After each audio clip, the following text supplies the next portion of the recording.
Halo semuanya, pada video kali ini kita akan membahas satu soal fisika kelas 10 dari buku Erlangga Marten Kanginan, bab gerak lurus. Berikut soalnya.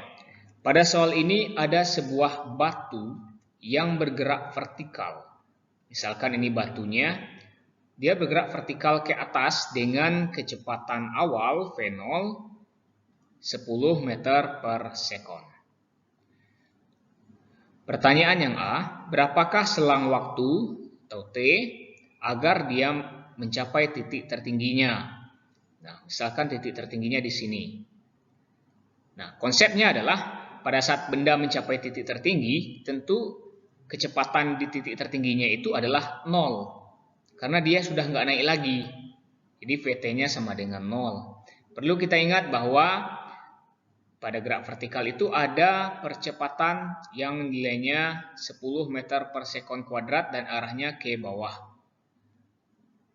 Nilai percepatan gravitasi ini itu dia akan mengurangi nilai kecepatan awal. Kenapa? Karena arahnya berlawanan. Kecepatan awalnya ke arah atas. Kecepatan awal ke atas, tapi percepatan gravitasinya ke arah bawah, 10 meter per sekon kuadrat. Artinya setiap 1 sekon, kecepatan akan berkurang sebesar 10 meter per sekon. Ya.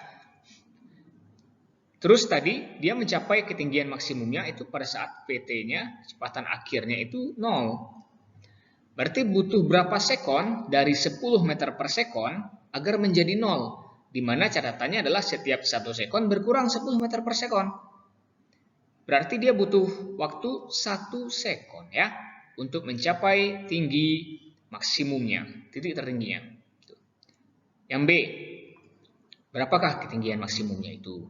Nah, ini kita bisa hitung dengan logika juga tanpa rumus ya.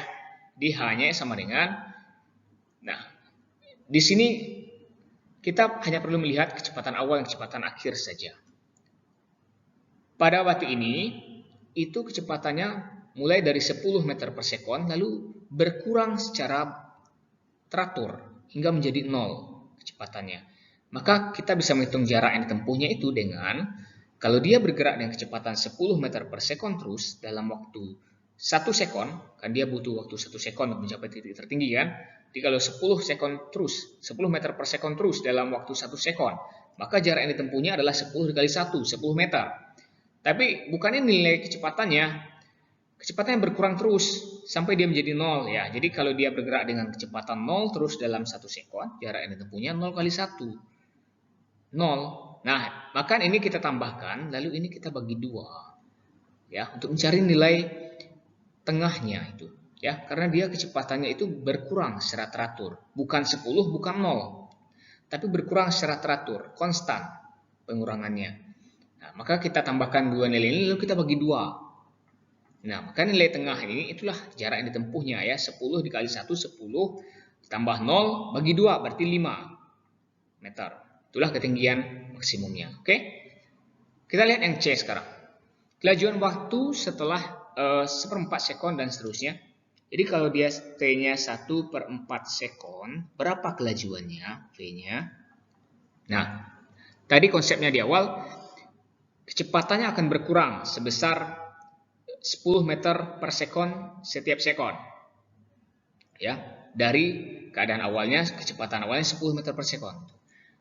Jadi kalau misalnya 1 sekon berkurang 10 meter per sekon. 2 sekon berkurangnya 20 meter per sekon tentunya ya. Jadi kalau 1/4 sekon, ya 1/4 dikali 10. Itu besar pengurangannya ya. Jadi 10, kecepatan awalnya 10 dikurangin dengan 1/4 dikali dengan percepatan gravitasinya 10 gitu. Jadi ini adalah 7,5 meter per sekon. Kalau T-nya 1/2 sekon, maka V-nya adalah itu 10 dikurangi dengan 1/2 dikali 10 ya. Berarti 10 dikurang 5, 5 meter per sekon. Kalau T-nya adalah 3/4 sekon, maka V-nya berarti 10 dikurang 3/4 dikali 10 ya. Oke, ini adalah 2,5 meter per sekon. Seperti itu ya. Nah, demikian untuk video pembahasan kali ini. Sampai jumpa di video-video berikutnya. Terima kasih.